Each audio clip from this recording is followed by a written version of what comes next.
Amen. You can be seated. Let's head off to Children's Church. It's good to see everybody.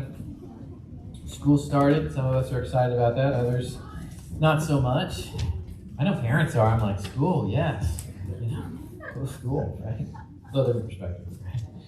I'm glad that we're all here again. My name is Michael. I'm the pastor here. If you're with us online or you're here in person for the first time, then welcome.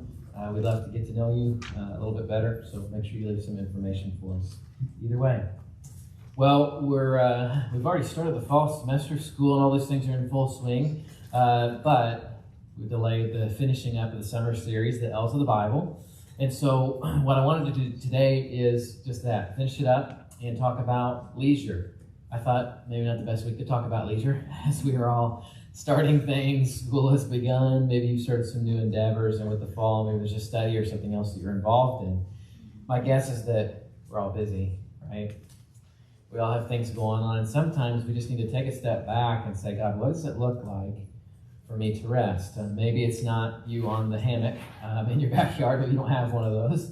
I do. It's not hanging up right now. It sits on my shelf as a reminder of a mission trip where I slept in a hammock for 10 days. But maybe you find yourself being able to get up in the morning early or taking some of the weekend while the kids are sleeping in, spending some time with the Lord and resting in who He is. Before we jump into it, I wanted to show a quick video and then we'll jump right back into the message.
A sense of urgency.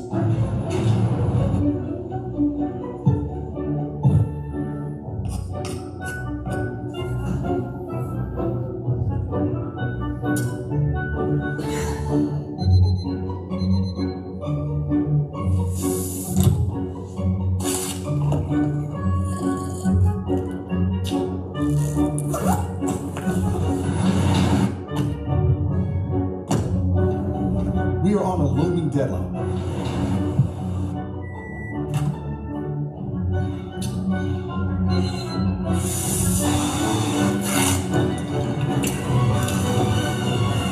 It's going to be a late night.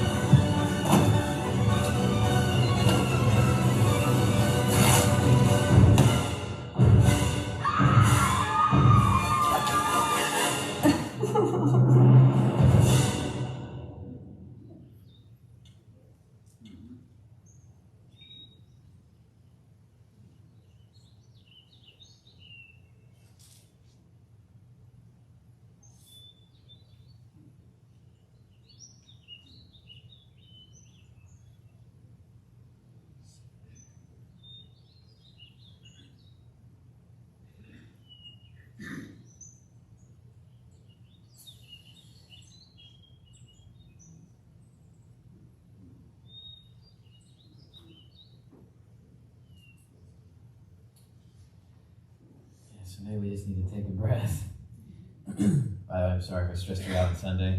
I didn't think about that before. And I watched it a few times, and then this morning, and I was just listening to it. I was like, I'm stressed out just by hearing those sounds. So I get it. I do. The life is busy, and maybe it's hard for you to take a moment or to think to yourself, I'm not sure that's really realistic for me to sit in a park somewhere, sipping coffee or whatever, and just being, just taking a breath, right?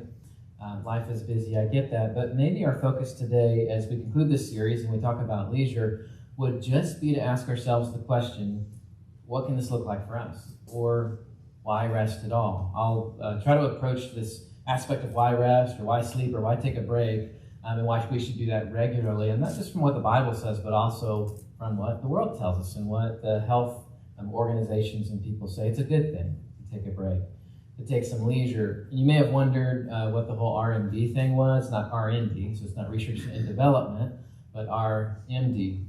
In my studies over the last year and just kind of working on all these things related to psychology and pastoral counseling, I came across a professor that used this appearance in mainstream literature for psychology, and it's called rational meaningful detachment. Rational meaningful detachment. And all that means is just, it's a fancy way to say, take a break or take a breath.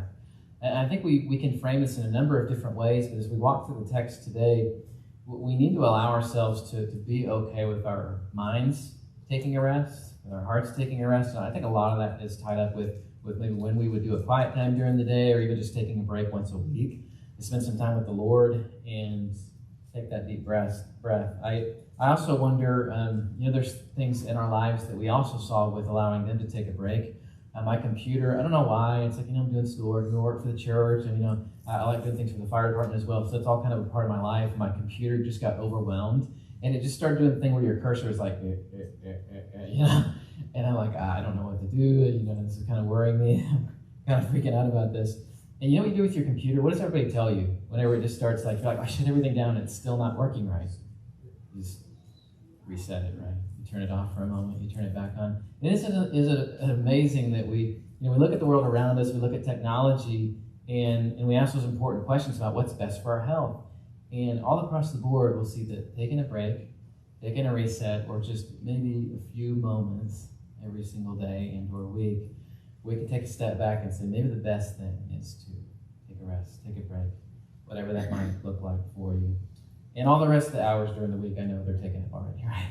But maybe we just get a better picture of that today. And so with that, we'll be in two different texts today. We'll be in Genesis and Ecclesiastes. So you go ahead and turn to Genesis chapter 1 in your Bibles. There's if you don't have one today, by the way, you can grab one in front of you. Should be one in the chair. And that's our gift to you if you don't have one today. And so the first fill in the blanks, this, resting in the source. Now we're starting in Genesis, and so from the beginning, I think we see that God takes a rest. If that's new to you, then don't worry, we'll hit that and then we'll move on into the book of Ecclesiastes. And these two books, they're written by guys who I think are very influential characters in our faith. And so one is Moses, who wrote the Torah, he wrote the law. And so that was given to him by God in history, and it was passed down. So this is really important. When we read the creation narrative, sometimes we go like, yeah, God created everything, great. But then we miss that seventh day where he rested. And then I kept getting this thought, I was like, if God rested and things will go really, really badly for us if we don't, like, why wouldn't we just assume that should be a part of what we do, right? It should be. So we'll go through this and understand why resting in the source is important for us. So if God rested, then so should we. And so starting in verse 31, it's kind of an odd place to start for us, but I want to just preface this. So while Moses writes this and he gives this to God's people, the Torah, we're going to see how this goes from this spot to where Solomon wrote in Ecclesiastes the things that he did about how we view everything else. Work, right? What we do on a regular basis, how we can take joy in that, and then look back towards what God did as he rested, even though he was still working, right? He was active, and he has been ever since. And so starting in verse 31 in the book of Genesis chapter 1, it says, And God saw everything that he had made, and behold, it was very good, and there was evening, and there was morning, the sixth day. Thus the heavens and the earth were finished, all the host of them. So I'm sure you've had the experience before where maybe you finished a task. Maybe you got to the end of this week. We didn't even have a full, school week. Maybe you're a teacher and you're like Wednesday through Friday, or maybe you were there Tuesday already and you're like, Friday. Yes, you're already happy that Friday was here. We get to take a break from that and then start all over again. And so in a similar way, I believe that these good feelings or these characteristic traits or the way that we understand life and the good things come from God. So he originally experienced these, he felt these, and then I believe he gives these good gifts of how we feel or how we view what we've done before. So it says here that God saw everything that he made, and behold, it was very good. Maybe you mowed the lawn recently, and you like, guys like to do that. They mow it and they just look at it. Wives are like, what are you doing? You just mowed the lawn. I'm like, I know, but look at it. Looks good, right? Yeah, and then they're like waiting for their wives to be like, yeah, good job. And that was really good. You mowed the lawn, right? But as guys, like, we operate off of that too, praise, and we do feel good about the things that we accomplish. And truthfully, we all do. And even God, he said this to himself, where he felt this. It was very good. And there was evening and morning, and the sixth day. Thus the heavens and the earth were finished, and all the host of them. Right? With good reason. So then in verse 2, we see here that the first rest took place with God. And then the question is, how do we respond to this? Do we go, well, yeah, God didn't have to rest, but I guess that he did, and he chose to.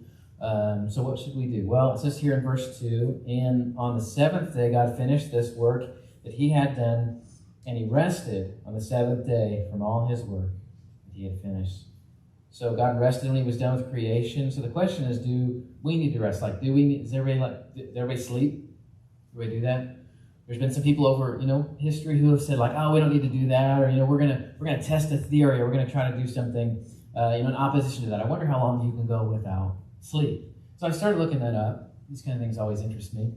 I love, efficiency, and I don't like the lack thereof. So I'm like, get as much done as I possibly can. And sometimes too, like in life, I go like, if I just didn't sleep, like would I be able to accomplish more? Well, it would hurt you more in the long run. But there was a young man by the name of Randy Gardner, in 1965, who set the world record for going without sleep. And you might have wondered, Randy, why did you do that? Why would you do that? And so I thought the same thing to myself, although I thought, this is very interesting. Where does it end? Well, he figured out that he could go 264 hours without sleep, which is roughly 11 days. Now, most people can't do that and not die, by the way, so please don't Pastor said we could do this. Look at all the things we're going to get done.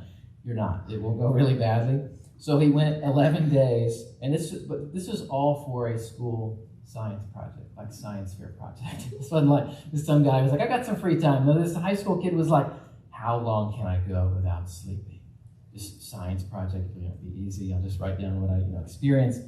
And in 2017, they did a study related to this, and they asked him some questions after that. So all these years later, what happened to you? What was the outcome of this? And he said, well, by the third morning, he was experiencing nausea. Okay. Most worryingly, he complained about memory loss. It took place a few days later, which was symptomatic of early Alzheimer's. It's just like 5 days in. I don't know how he got to day 11, by the way, but this was the conclusion of the article. In other words, the human body isn't made to withstand sleep deprivation to any degree, right? You know that, like you stay up too late with the kids, or maybe one of the younger kids. Teeth are coming in. It's happening for us right now. And they like to keep reminding you, hey, I'm in pain. Hey, there's nothing we can do about it. Stop screaming, right? And then you don't get as much sleep, and you're reminded that, oh, I need that, right? Well, we do need rest. And so we go from that verse 2 into verse 3. Seventh day, when do we rest? Well, it says here in verse 3, so God blessed the seventh day, made it holy, because on it God rested from all his work he had done in creation. So maybe after you finish the lawn, or maybe after a long, work week, right? You take your spouse out on a date night. We got to do that this week too, and I was very thankful for that. Because sometimes you're just like, I need a break, right? I need to take a breath. I need to have a conversation, an adult one, possibly, right? When you have small children. And so this is good, right? So God models this for us, and this will propel us into Ecclesiastes. And before we go into that, I also just want to touch on how we view work, and because I think a lot of things have gotten skewed as well since COVID, right? Pretty much everything. And so I was looking at this study related to work, how much we work, and I kind of thought, well, maybe people realized after that it's not good to work 50, 70, 80 hours a week, right? Or maybe you need to take a break every once in a while, right? Well, in a recent Forbes article, I read this. It said American workers are notorious for being workaholics. Since March of 2020, an overwhelming majority of U.S. employees have shortened and postponed and/or canceled their vacation time altogether. Another recent study found that 26% of respondents had never taken 2 weeks of vacation at one time. Center for Economic and Policy Research He's gone as far as to say that the U.S. is known as the no vacation nation. Wonder. Well, what does that all lead to? Well, it says the leaving vacation time on the table is taking its toll on employees. Recent study by the World Health Organization found that 745,000 people died in 2016 from heart disease and stroke due to long hours, and said this trend might worsen. They compared the person that works maybe 55 hours plus in a work week to the person who works 35 or 40, and they said that the person who works 45 plus has a 35% higher risk of stroke and a 17% higher risk of dying from heart disease than the person who works 35 or 40. So that's interesting, right? And the Bible's not just telling us to take a rest. No, the culture and the world around us goes like, you should take a break. Like maybe the 20-hour day is not the best one. And I'm not going to lie to you and say I haven't done this before, right? And on a Sunday too, people are like, when do you take a break? Not Sunday, right? So that's not necessarily a day of rest for me, but I have to ask that question, like, when is it for you? Or when do you take a chunk of time, whenever that might be, to take a rest? The Bible certainly challenges us on this, and Genesis sets the stage for us. Now, let's go to Ecclesiastes, right? So we've got, what do we rest in? What's the source of that rest? Ultimately, we know it's God, and we go to Him for that. We go to Him for our direction, right, on when that rest should actually take place. And we understand that better. And you can flip over to Ecclesiastes, wherever it is in your Bible. You're going to probably turn 450 to 475 pages. So keep going. You'll get there eventually, still in the Old Testament. And we'll be in Ecclesiastes chapter 3, verses 9 through 13. Now, this is this resting in the present. So we've got resting in the source, being God, and then resting in the present. Now, sometimes that's hard for us, right? We just think, well, if I just did one more thing, or if I just took care of this, or if I just did this thing, or you don't know, I've heard this before too, you don't know our situation, right? Everybody does different things for work, everybody does different things for hobbies, but the truth is that no matter what we do, it's good to take a breather, right? It's good to take a break. And Solomon, what we know about him who wrote this book, was the wisest man to have ever lived. He was a guy who, when God asked, what do you want? He said, wisdom, right? And he could have asked for anything else, but he said wisdom so that I might lead your people. And then God responds by saying, well, because you've asked for that, I'm not going to only give you wisdom, but I'm going to give you all these other things. Because he had a right desire for this. So if we want to be wise, book of Ecclesiastes is a good place to go to. Many people don't read it because it's kind of depressing. If everything's vanity, then why would we do anything? Or why would we put any effort into anything? Well, this spot here in Ecclesiastes tells us how we can enjoy the present, take joy in what we do for a living, for work. But if we understand it in the right way, we can step away from it, right? We don't have to go like, this is my everything, or this makes me who I am, or this makes me valuable. We don't have to do that and more of it in order to feel valuable, right? It's there for a reason. I think Solomon will help us understand it here.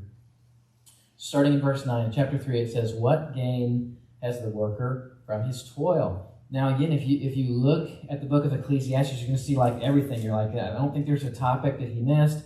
In the very beginning of Ecclesiastes, he says, all is vanity. Now, we have to understand what the context of this is. Now, Solomon, this is probably something he's written towards the end of his life. And so he's experienced pretty much anything you could possibly experience that would bring joy and life and fulfillment. And he's not taking away that significance from that. He's not saying you can't experience good and enjoyable and right things that even God gives to us, right? But what he is saying is that if we experience these things and if we do these things outside of knowing God and ultimately glorifying Him, then everything that you do is not going to matter in the long run. So he's saying everything is vanity. When you get to the end of the book, you'll see that he says that about everything is vanity unless we're working towards this purpose of knowing, understanding God, growing closer to Him, and bringing glory to Him. So he says, what gain has the worker from his toil? Well, we need to consider the rest that we can take presently. My wife reminds me all the time because I think if I didn't have her in my life, I have this tendency towards workaholism, right? So I'd be right there with the rest of the U.S. and be like, yeah, 55 hours plus a week or whatever you do. And sometimes it does look like that. I know that. But sometimes we also need this reminder that it's okay to stop, right? Or it's okay to take a break. take a breather and say, maybe we just need to sit for a moment. We need to, talk about what's going on instead of continuing. But if I just get this one more thing done, all right? And I'm right there with you. I'm like, type A, I've got my lists, right? And I got to get those things done in order for everything to go. At the end of the day, if I don't get that done, I'm like, it was not a good day, right? We should just remind you, well, you got done what God wanted you to get done today.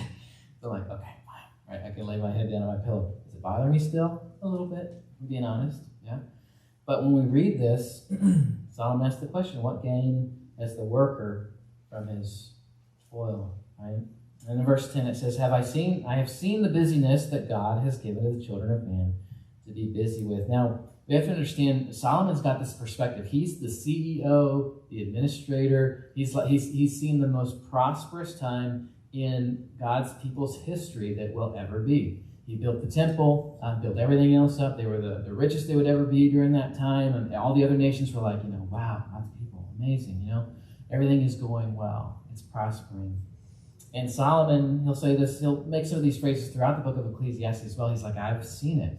I've done it. If you've tried it, I've experienced it. And here he's looking at this perspective of work, like what we do, what's the purpose of it, why does it matter? This is why he asked the question at the beginning.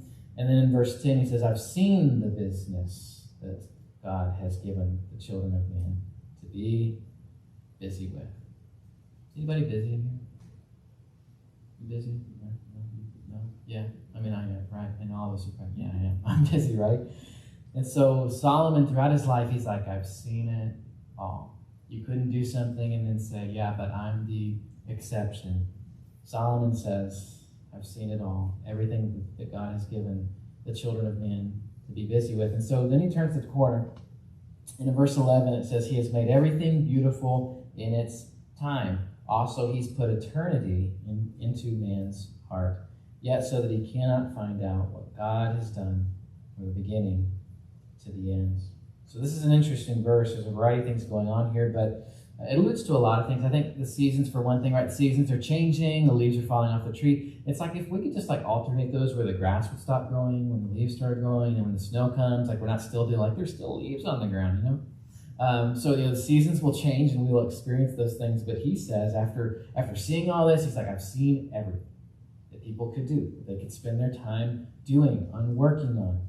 He says he has made everything beautiful in its time. So even in this statement, Solomon's not saying this is worthless, that there isn't any pursuit here. In fact, we're going to see that God's given this to us for a reason. So whether you're a school teacher or a physical therapist or a nurse or whatever it might be, God's given us this business not to be like, man, I'm going to do this and then when is it going to be over? That's not Solomon's perspective. He's going, I've seen all these things, and then let me give you a little bit of perspective.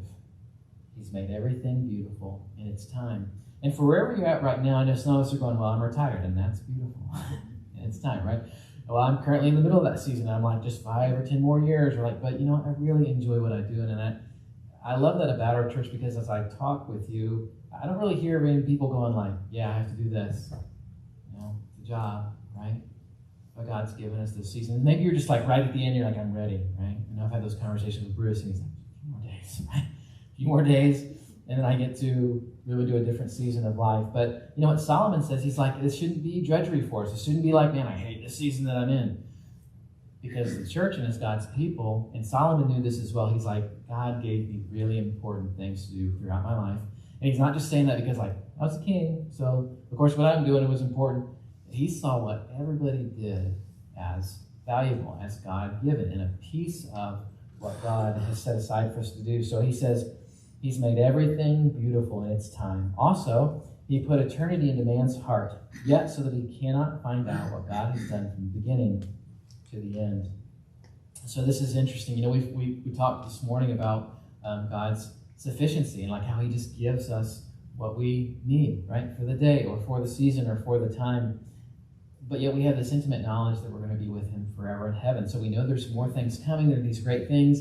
And sometimes we just lose that perspective. I know God is allowing me to work. I know he's allowing me to be here, to do what I have to do for this season. Again, everything beautiful in its time. But yet we have this constant reminder. It's like this longing. God, I'm doing what you have for me to do right now. and I want to be content in that, whatever the season is, whatever the time is, and then I can look forward towards that. And then this reminder, Solomon's like, and you're not going to know exactly what's going to happen later down the road, right? We have this intimate knowledge of eternity, right? Even poets have talked about that. Like our hearts, our souls have this intimate knowledge, no matter who you are, whether or not you believe in God. When asked the question, is there a God? Is there an afterlife? Most people will say, yeah, I think there probably is. There's something more to this. And Solomon says, well, what are we doing? Well, taking joy in the moment, what God has given us, and then being able to, in that moment, because this is all tied together, right? If we read the entirety of Scripture, we'll see that like God's given us a season of life, a time, a ministry, whatever it is, to live in and operate in, and then take joy in that, so that we can also rest, right? You wonder why it's interesting when some people just are never satisfied. Like, I just got to get, more done. I got to get this thing taken care of. Or I got to, just one more thing, right? Or like, and just, there's not enough time in the day. And I'm talking to myself here too, right? Because if I'm being honest, I get to that point in the day, I'm just like, not enough, right? But yet God, and what He's given, He's looking at us and He's going like, enough, right? You can rest, you can take a break, you can take a breather.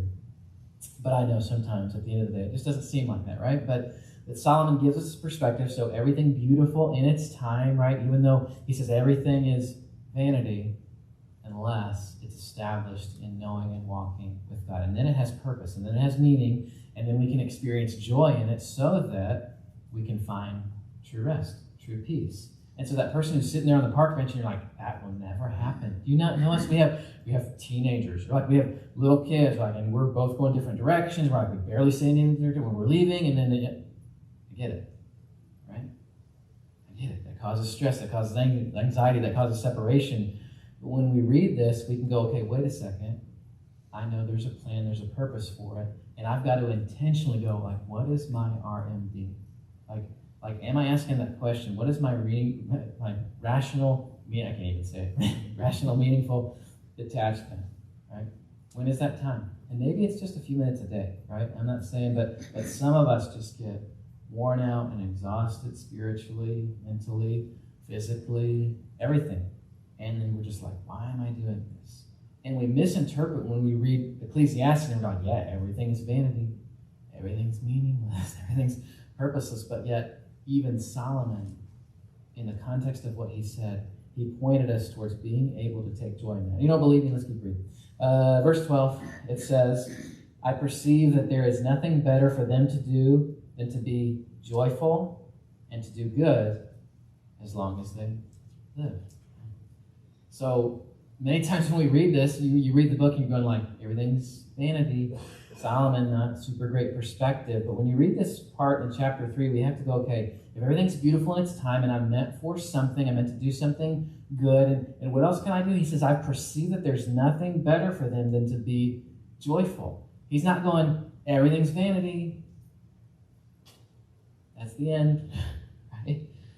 But I've perceived, and you got to understand Solomon's perspective, right? When he asked for wisdom, this is at the end of his life, right? So he's collected everything that God has given him to naturally be wise, so no matter what anybody has ever said to him. I love that story where, the two ladies come to him, and it's not exactly a children's story, but, they come to him, and one of them's like, that's my baby, and you're like, no, that's my baby, and he's like, oh, okay, well, let's divide him, and, you guys can each have one, right?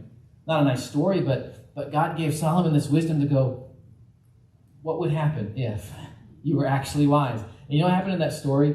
The lady who it was her kid, she was like, you can have the baby, please don't. Let's not do that. That's not, I don't want to do that. And Solomon's like, that threw him up, right? So if a guy, and there's like kind of, like the craziest scenarios. I love that Christy and I did youth ministry for 10 years because they just come up with like amazing questions. You're like, I don't know the answer to that, but I will find it, right? And so in the same way, Solomon addressed many, many different questions of wisdom, of how to operate, how to do life. And here in chapter 3, I think he kind of really brings the book to not a summary, but at least a focal point where we can understand what is the actual purpose, like what is our pursuit. He says, I perceive. So he understood, right? Sometimes we're wondering, like, why am I going? It's Monday. Why am I going to work, right? Well, if we take joy in what we do, if it's maybe more than just a paycheck, maybe about honoring the Lord in our abilities, in our education, our giftings. A lot of times it's like when school starts, Andy asks it, and the kids are like, not good, right? How's it going? I think somebody said not good. I'm not sure who that was. Maybe it was all right. Yeah, he's being honest. I'm like, I wasn't looking, but somebody said not good, right? We had to go back to school. But if our perspective is like, man, God has given me this opportunity to grow in wisdom and knowledge, to figure out what he's going to do with my life. There's endless possibilities and joy in that, isn't there, right? I'll ask Oliver in a few years, right? Maybe it'll change a little bit.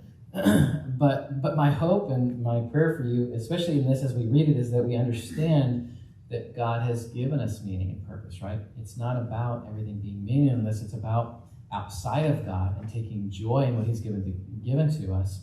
Then we find that it might be meaningless for that person, but not for us. So what do? Enjoy life, be joyful, and do good while we have life, right? We're not just sitting on our hands, just waiting, God, whenever you're ready to come back, I'm just going to be here.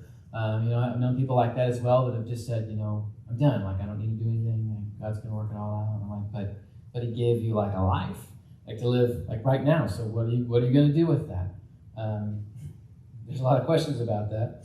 But what will you do? Well, here's our perspective, and this is what Solomon says it is, that we would be joyful. Samak in the Hebrew, to rejoice or be glad. It's used 158 times in the text. And you find it in Psalm 33 as well, in Psalm 33:21. For our heart is glad in him because we trust in his holy name. So what do we find joy in? Well, that starts with God. But then we find that it should bleed into every other area of life, right? So when you're going, and I know one of the things Matt does, one of our deacons goes around and does the traveling physical therapy stuff. I talk to him on the phone in between visits sometimes, and that's cool. He goes places to help people where they're at, right? Maybe other of you're in the medical field, and you go to your spot and that you're getting set up. I think about Deb a lot. This is one of the areas that she serves, helping in medical procedures, right?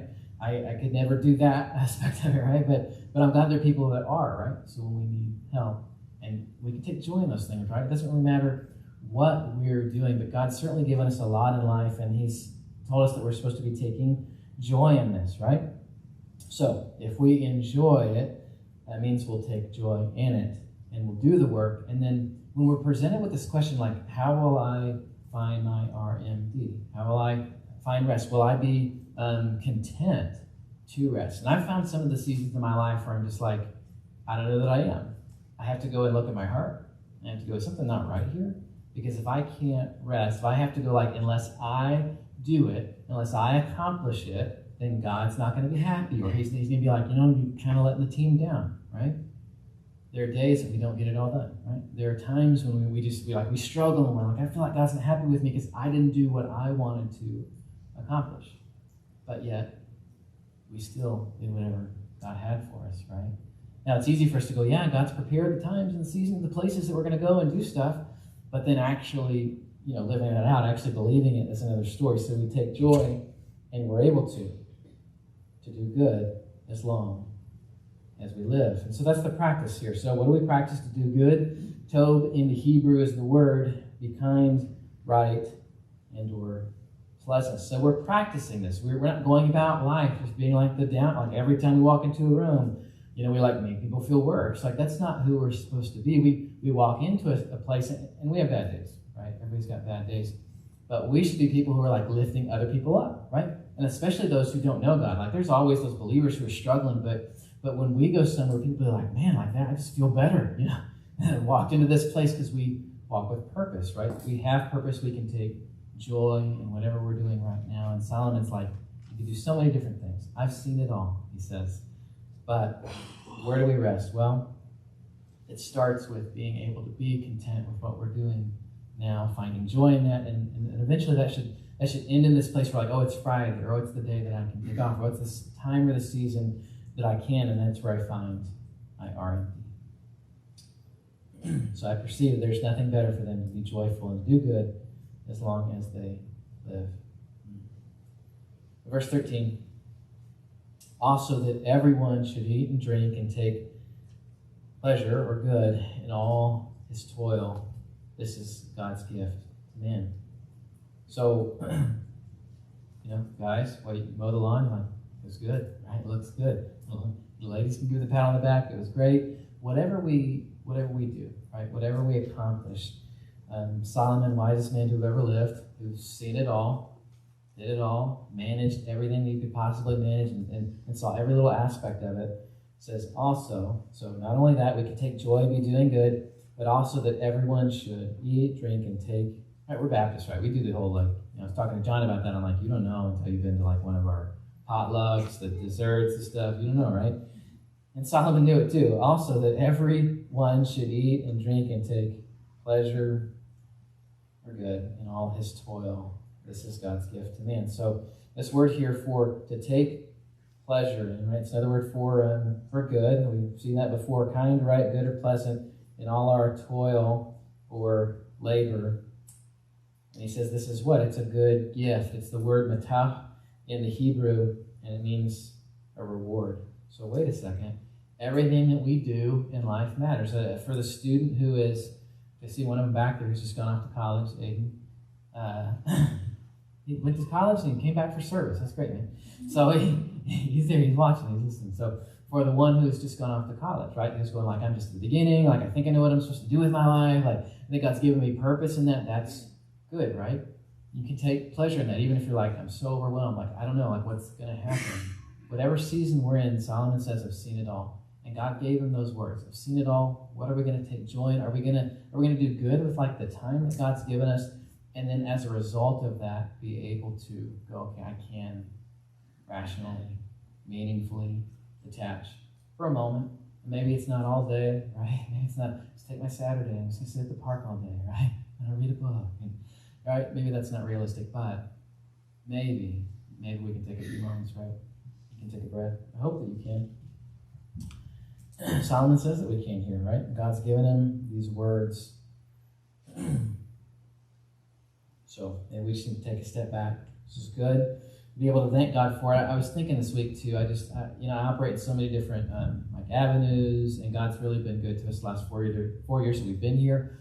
I get to serve in the community, in the fire department. We help in the school as well, and so there's just different places that we're in. And all those different places that I go, I see a lot of hopelessness. I see a lot of people that are unhappy. I ask questions what do you do? Enjoy it? No, it's 9 to 5, man. There's no joy or in the relationships that people find. I'm just I'm constantly going if God's the source of our joy, if he's our main purpose, then everything else in our lives has meaning, has value, and even work. And then where does that lead us? It gives us this ability to go, it's good, it's right, I'm given a purpose. And because of that, because I don't hold all this together too, right? I think sometimes we do. We think that we're the end all be all. If we don't do it, if we don't accomplish it, then it won't get done. And I've had to take so many of those steps back. God has done that for me. I'm just going to take that away from you. So that at the end of the day, I can go, okay, it's all right. Whatever season of life I am, whatever I'm doing right now, he's given me that. And it's beautiful in its time, right? Whatever season that is. And then he's reminded me over and over again, and as I read this, what Solomon says here as we close, also that everyone should eat and drink and take pleasure in all his toil. This is God's gift to man. So he reminds us this great gift that he's given us, not just that we should view rest in the right way, so we're resting in the source God who did himself. And then we walk to the book of Ecclesiastes and we're yeah, Solomon got it. So why can't we? We have purpose. We have joy. I've talked with so many as you walked in this morning, how's the first week going to school, all this. A lot of good reports, right? There'll always be the difficult things. But how do we do that? I find that when we can't take joy, we can't be yeah, God's been so good. Look at what he's done. I can be so thankful for how he's provided for me. He's giving me this different perspective that my marriage matters more because I belong to God. My job matters more because I belong to God, right? And that's easy for me to say. Two people will be well, you're pastor, so it's but everything we do matters, right? God ultimately gives us a greater purpose, a greater joy. We can experience that. And then when we're done, right? Whether it's the end of the week, whether it's retirement, or whether we're at the beginning of this trying to figure out what we want to do with our lives, he's it's good, you can take joy in it, and I'll be there every step of the way to remind you that it's beautiful, right? And then we can take a step away, and I know you're not going to remember this phrase unless you wrote it down. I'm probably not going to no matter what, but where is that rational, meaningful detachment that you can take from life You can step away for a moment and you can look back and have Solomon's perspective no matter where you're at. Life is good, beautiful, the work that he gives me to do, I can take joy in that. And I can look back wherever it is, or I can look ahead and go, I know there's purpose in all this, right? It's a greater purpose than the rest of the world has. We don't have to be in that setting, be in the corporate world and be like, just one more hour, one more day, and then sacrifice a lot of other things. God gives us that. We can step away, we can take a rest like he did. I'm thankful for that. So, maybe the challenge for this week, the chaos of everything that's going on, is just ask this question: where's your RMD this week? You don't have to tell me that. You don't have to answer that question to me. But maybe we just have that conversation with God. Like, where is that this week? Where can I take it? From the young people to the old people? Where is that? What does it look like? And maybe we just need to ask God, like, would you help me have the right perspective so that I can take joy, see it as beautiful, and then step away for a moment, take a breath, and be like, it's good. It's right. Thank you for the season that you've given to me. So I'll close with this. Maybe if you're here today and you're just like, I've had a hard time finding joy in anything. Maybe you're struggling.